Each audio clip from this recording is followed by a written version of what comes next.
Be confident, be bold, be authentic, but don't forget to take action.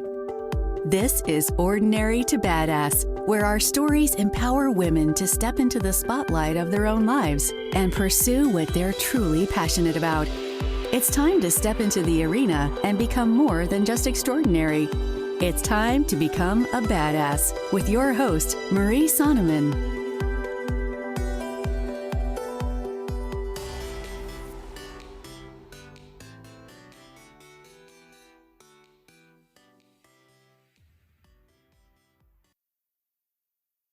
Welcome to Ordinary to Badass, episode number 237. In this episode, you are going to hear from Ann Hince. Ann is the author of A Pathway to Insight. In this interview, we talk about the law of attraction and how to change your signal and change your life. Changing the emotion, changing the signal you put out into the universe is so important. And you'll also hear about all of the childhood trauma that Ann experienced and how for years she heard the voice of her father and the negative things that he would say to her, and just how she turned it all around. And a big part of that was with EFT tapping. So stay tuned. I know that you're going to love this episode.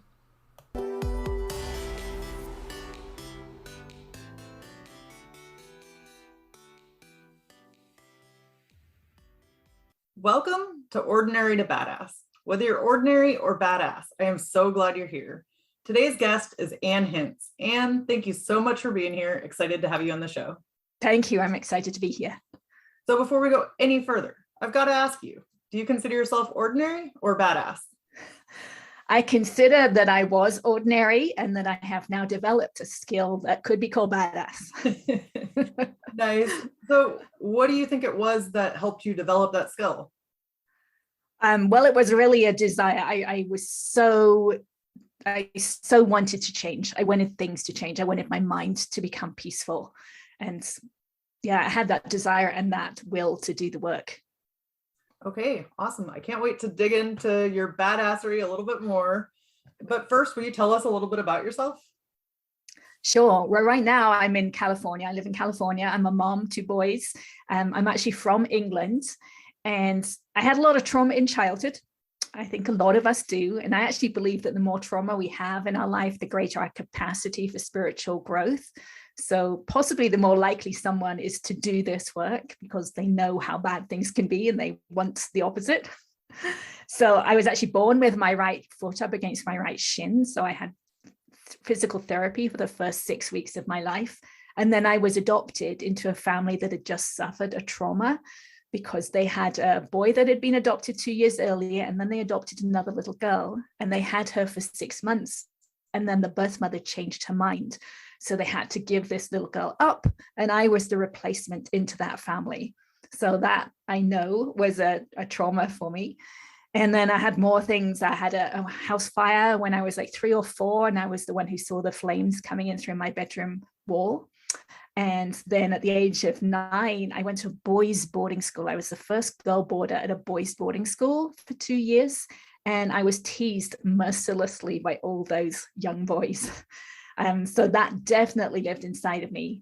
And then for my teenage years, both my parents became alcoholics. My dad had anger issues. I walked on eggshells all the time. And then at the age of 19, I woke up one morning and found my mother dead in the bathroom. So that was kind of the big trauma. But I didn't know what to do with it. I didn't know there was anything else you could do than what I had always done, which was just suppress it all and carry on with life. So I'd been in England at that point. I moved out to California when I was 21. I became a software engineer. I worked, I got married, I had kids. And then it was like in my late 30s, I had a business altercation with a couple of other mothers at school. They thought I'd done something wrong. They were self-confident, self-assured women, and I was not. And they thought I had done something wrong.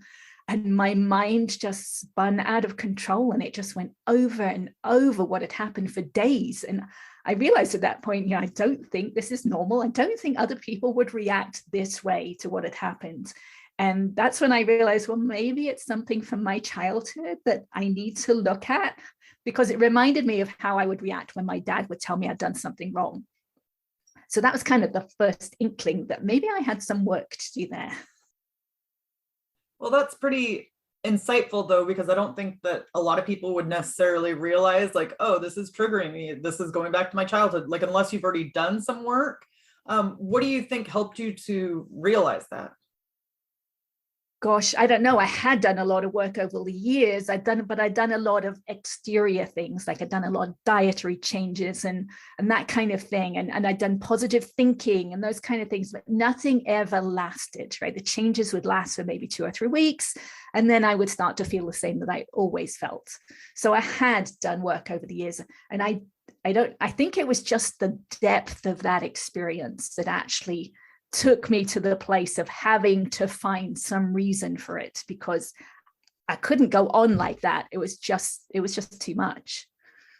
So you're reliving, or something's being triggered from your childhood. What do you do from there? Or what did you do from there? Right. Well, I didn't actually do anything straight away because I didn't know what to do. But it was in that time frame, sometime after that I actually went to a doctor's appointment, and he was a holistic physician. And he knew me. He was actually a parent at school as well. So he recognized that I was more stressed than I should be, because I was a stay-at-home mom with 2 young boys. It shouldn't have been that stressful. And he asked me what my stress level was on 0 through 10 scale, and it was an 8. And then he asked me why. And that's when I realized it was my mother's death 2 decades earlier at this point, because the tears were still just under the surface. So he used this technique with me, which is called EFT, which is short for emotional freedom technique. It's also called tapping, because we're tapping on certain parts of our body as we're talking through something. And he tapped with me on my mother's death for about 15 minutes. And I walked away from the appointment being able to tell the story of the death in my mind without the tears there, without the emotions there. And for me, that was the first realization that we just store those memories and those emotions in our body as stuck energy, and that we can actually let it go. So for the person that doesn't know what EFT, I know you kind of explained it a little bit, but can you do a deep dive into that, or talk a little bit more, just so they know how it works and how it helps free your emotions? Sure. So what we're doing is we're tapping on certain points on the body. There's about 9 or 10 specific points, which are the ends of meridian systems. So what it's doing is actually releasing the tension stored in the nervous system of the body as we're thinking and feeling emotions. So we might be bringing a memory to mind, and the words we're using are just to bring the emotions into the body. So if we're actually feeling really emotional right now, we don't even need to use any words. We just tap on these points, and it releases the tension from the nervous system. But most of the time we use the words just to keep the emotion in the body. So what we do is we do an opening phrase, and we tap on what we call the karate chop point on the side of the hand between the pinky and the wrist. And we do an opening phrase. So something like, even though my dad shouted at me, that's my truth in this moment, and it's okay that I think that. So I'd say that 3 times. Even though my dad shouted at me, that's my truth in this moment. It's okay that I think that. Even though my dad shouted at me, that's my truth in this moment. It's okay that I think that. And then you shorten it and you just say, my dad shouted at me. So the first point would be the crown point on the top of the head. And you're just tapping quite firmly, but you don't want to hurt yourself. My dad shouted at me. And then the next point is the beginning of the eyebrow. My dad shouted at me. The next point is the bone on the edge of the eye. My dad shouted at me. The next point is the bone under the eye, the cheekbone. My dad shouted at me. Next point is under the nose. My dad shouted at me. On the chin, my dad shouted at me. The beginning of the collarbone, my dad shouted at me. And underneath the arm where the brass fat grows across, my dad shouted at me. And then you take a deep breath, let it out. And that's 1 round of EFT. It's really very simple. In fact, deceptively so. I think a lot of people don't continue with it, or they don't think it's doing anything. But I actually went home that day after doing this work with the doctor, and I went online and learned how to do it, because it was always given away for free by Gary Craig, who developed it. So anyone can go online and learn it. And I wanted to check it out. As I said, I was a software engineer, so I kind of like to know something works before I'm going to spend some time doing it. So I had a 17-year-old cat at home at the time, and we'd been told his kidneys were starting to fail, and we needed to give him a daily saline shot. So the first time I did that, my hand was shaking so much because I was so afraid of giving him this shot. So I thought, well, this is a great test case. So I tapped about my hand shaking. I tapped about my fear of giving him the shot and my fear of hurting him, and about all the memories I had from injections in my earlier years. And then the next day, when I gave him the shot, the needle just slid right in. All that fear that had been living inside of me had gone. And I realized at that point that the freedom is on the other side of that fear. That's where I wanted to be. And so that's when I started to use it. And I started to use it every day, started to notice when I was becoming emotional, and then I would tap. And I found my mind starting to become a little more peaceful, and I wanted more. So what I did is I wrote down every emotional memory I could think of from childhood. And I tapped through one each night for about an hour to an hour and a half each night. And I found my mind becoming quieter. And I was becoming less reactionary, which was a goal of mine. And I remember opening the kitchen door one day and actually saying to myself, it feels like I'm living in a different reality, because my mind, which had always been very negative, very criticizing me, judging other people, it wasn't like that anymore. Those words that I had been using, I realized had been my dad's words that I had been programmed with in childhood, and I just replayed them over and over again. But I couldn't see that until they were gone. So how do you come up with a phrase to say when you're tapping? Well, that's where we find our truth. Right? It's what we're actually feeling in the moment. So, and it sounds simple. It's not always that easy because we hide our truth so much, right? We tell ourselves we shouldn't be thinking this, or we're afraid of thinking about that.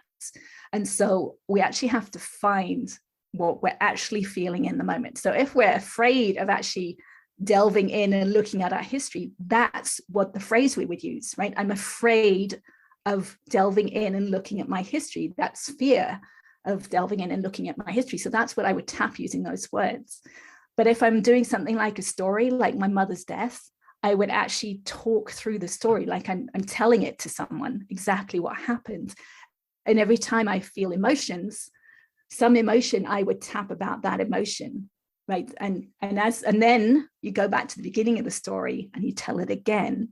And as you do it over and over again, the subconscious mind opens up and more memories, more details come to mind. And then you can tap on those details and release that as well. So what is the importance of facing our emotions? Because they're actually stored inside of us. They are. I think of it as using the law of attraction. I know that's used a lot these days in terms of manifestation. I'm not talking about it in terms of that. I'm just talking about it in terms of a law of the universe, right? That I believe from everything I've experienced with myself and other people, that we replay things over and over again. So the whole of us is a signal, and we're emitting a signal and we're attracting back into our future based on that signal. So if we have all these emotions stored inside of us, they are part of our signal, and we're attracting them back. These same feelings, we're attracting them back into our future. So I would ask myself, how am I feeling right now? And do I want to feel this way again in the future? And most of the time I was living in fear, and I did not want to live in fear in an ongoing basis. So if I didn't want to feel this way again, then I need to change that signal right now, because it's a signal. So if I can change my signal right now to be peaceful, then that is what I'm attracting into my future. So tapping does that. It actually changes you at a deep physical level. And that's what I wanted to do. So I haven't done a ton of tapping. I've done some, not a ton, but I would imagine that part of the beauty of it is because you're actually paying attention to your body. You're paying attention to different emotions that you're feeling. I think so often it's like, push it aside, you got to be strong or you got to be tough. And we forget to actually feel the emotions of the moment. How has tapping helped you? Oh gosh, so many ways. But yes, you're absolutely true. And what tapping is doing, you're right, you're focusing on it. And what I've realized as I've gone deeper and deeper from there, because this is just the first step, is that the soon as we fully accept something, whatever it is, if we accept that feeling, and I eventually got down to the place that I tapped on, I hate myself, because I did. And as soon as I accepted that fully, deeply accepted that, that's when it shifts. So anything that we're feeling once we fully accept it, even if we hate something, right? We tell ourselves we shouldn't hate people, or we shouldn't hate. But if that's what we're feeling and we fully accept that we hate that, it shifts. Okay, so the first step for awareness is EFT, and what's the second step? So what I realized is that EFT actually starts to open the awareness, expand the awareness. Now, I didn't know what that word really meant when I started this journey, but I certainly do now. So I started to become aware of my emotions during the day, but then there's a deeper level, and that is the physical sensations underneath the emotions.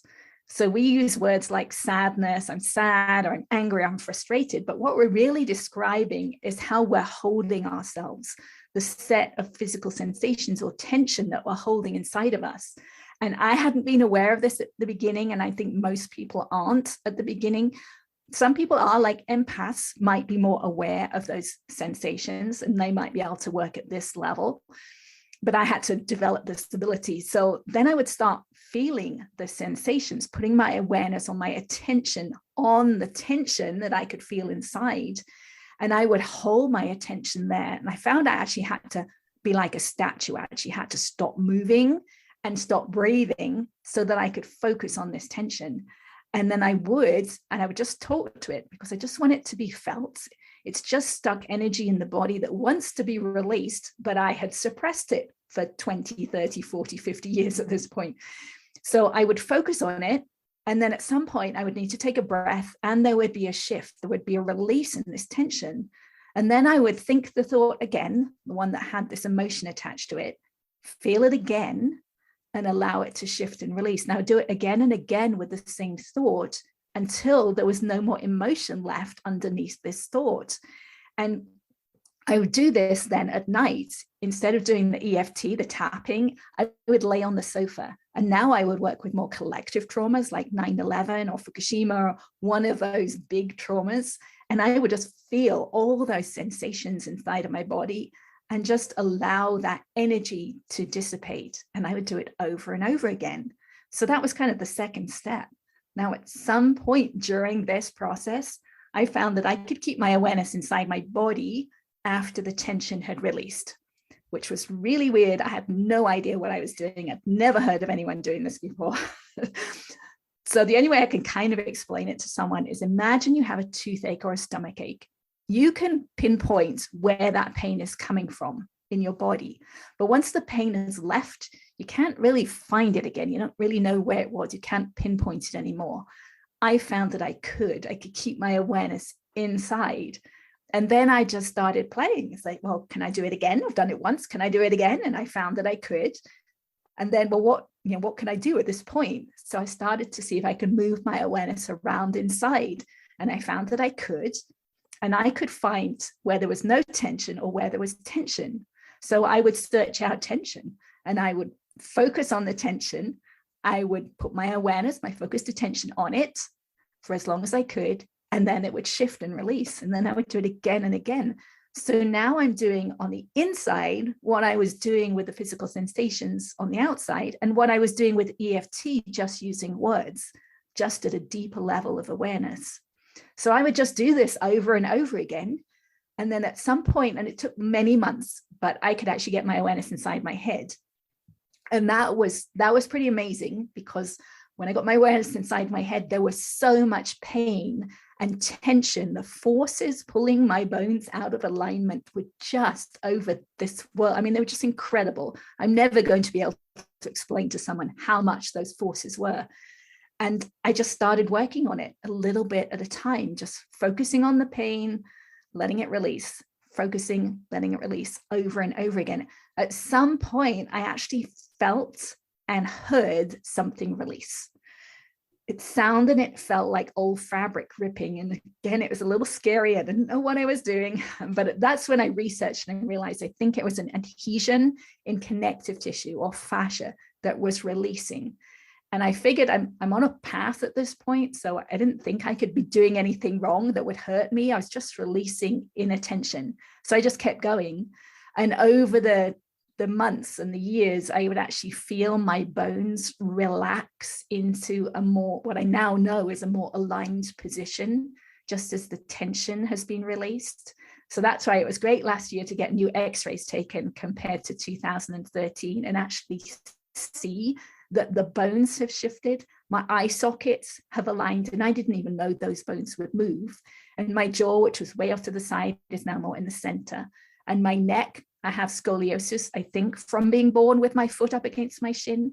So that has been straightening out, and I have grown 1/2 an inch as a 55-year-old, which is really fun. And do you attribute that to like healing old trauma, or what do you think causes that?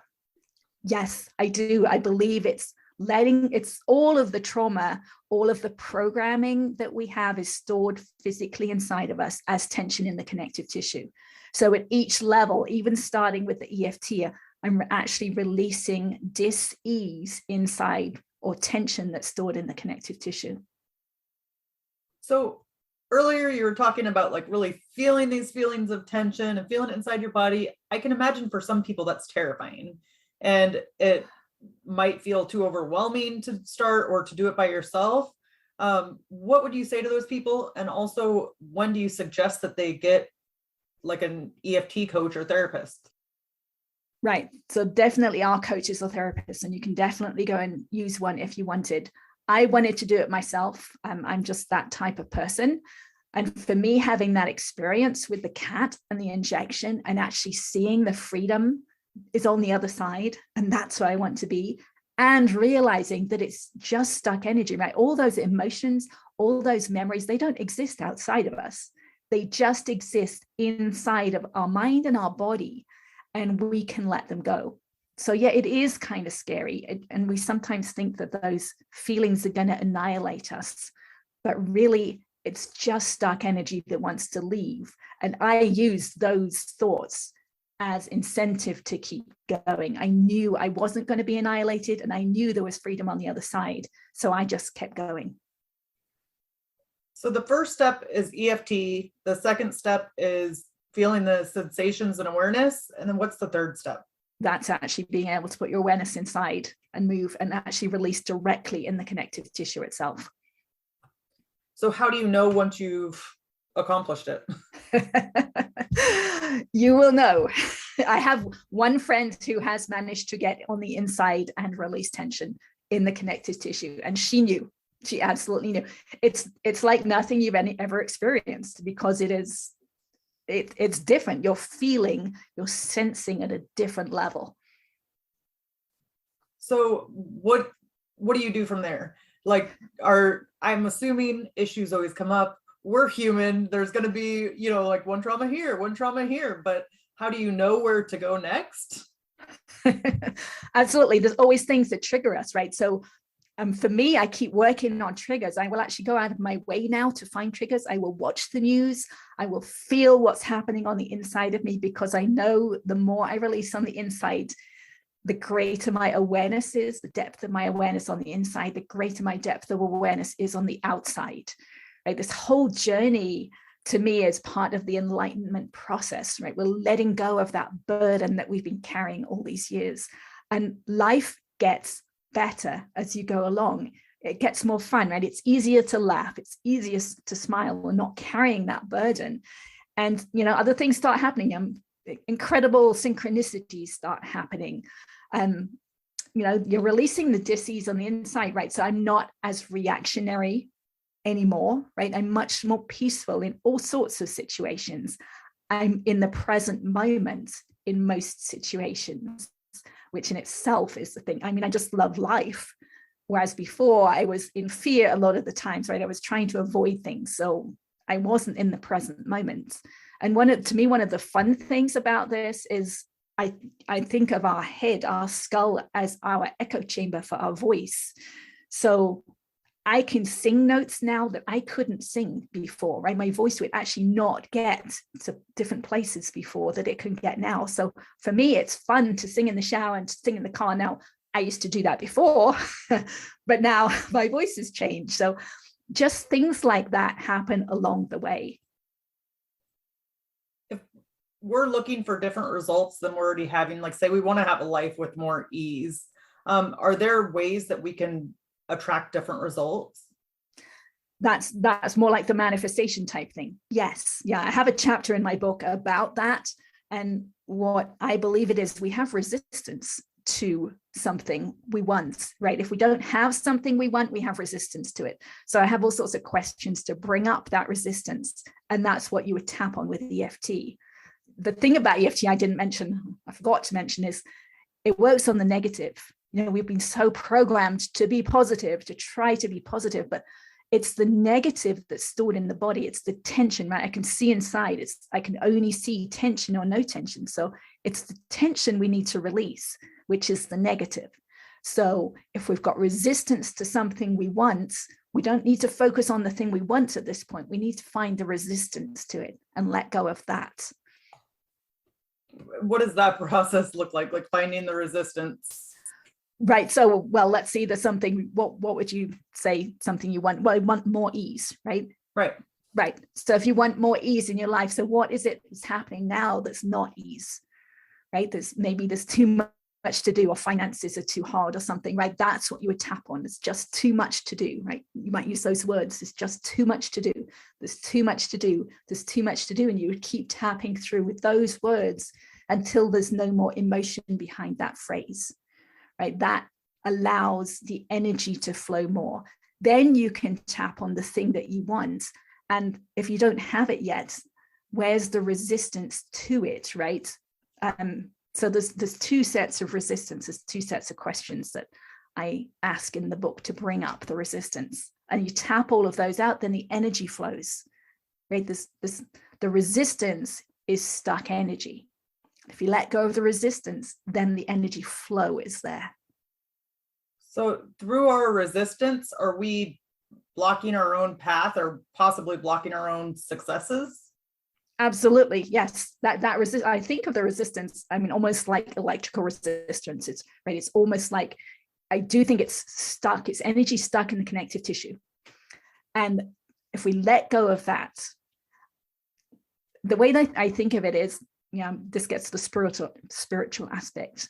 And I just know these terms from where I know them. I don't know what spirit or God is. I don't know the difference. I just use that word, right? I believe we're tuning in to spirit, and that resistance inside of us distorts the signal. So that's how our ego gets formed. It's that distortion of the signal we're getting from spirit. So as we let go of the resistance, or these blockages, these adhesions in our connective tissue, we tune into spirit more easily, and we start to get what we want more easily, because the energy flow is there, right? We're not blocking it with the resistance. And has this helped take away stress, anxiety, any of those things? Has it helped eliminate that from your life? Absolutely. Yes. Life is very different now from 10, 15 years ago. Yeah. You just become more and more aware of deeper levels of resistance or tension, right? So as I said, life improves along the way, but you actually also just shown the next level to work at. So I keep doing that. So at this point, I'm actually working on the tension in my palate, in my tooth roots, and in my cheekbones.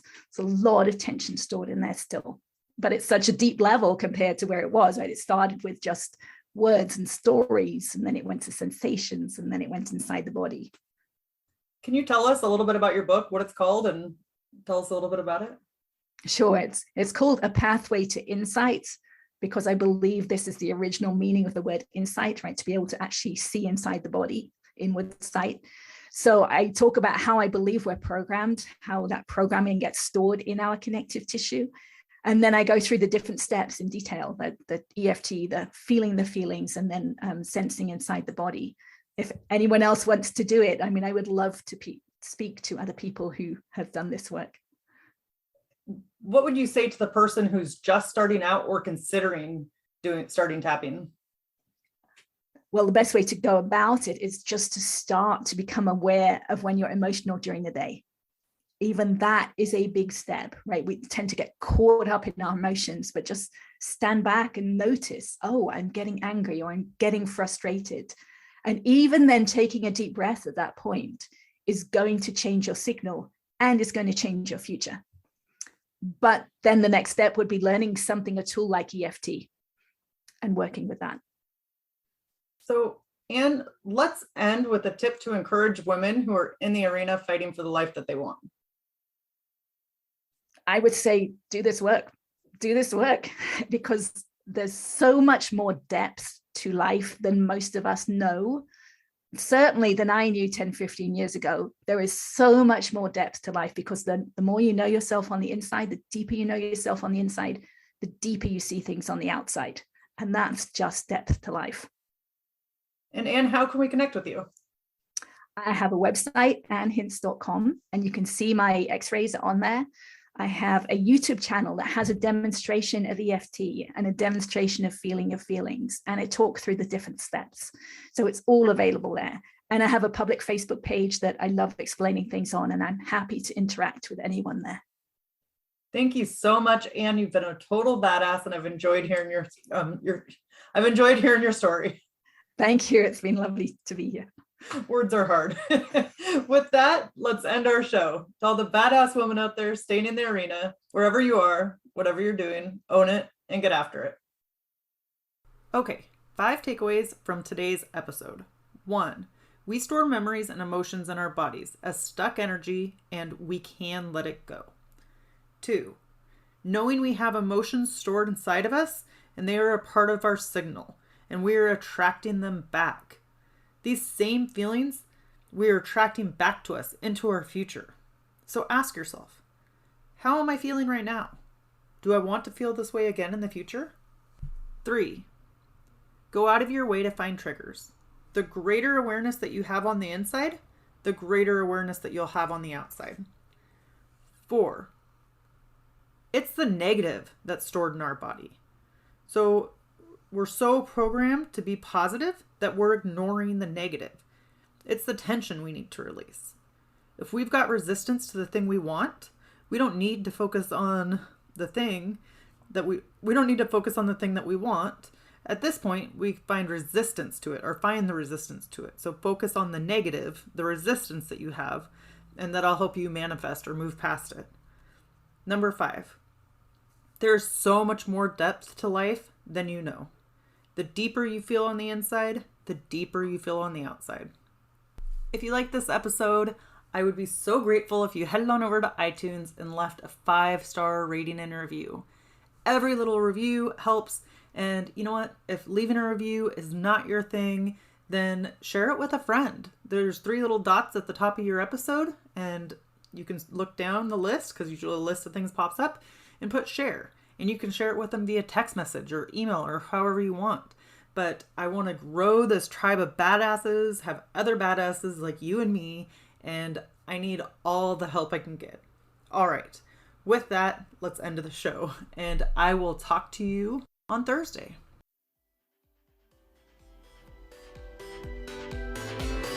Now that you've listened to this episode of Ordinary to Badass, we want to hear from you. Go to our website, ordinarytobadass.com/podcast, and submit your own experience on how you took your life from ordinary to badass, and get the chance to be on a future spotlight episode of the show. That's ordinarytobadass.com/podcast. While you're waiting for the next episode of the show, wipe off the sweat, dust off the dirt, and get back in the arena.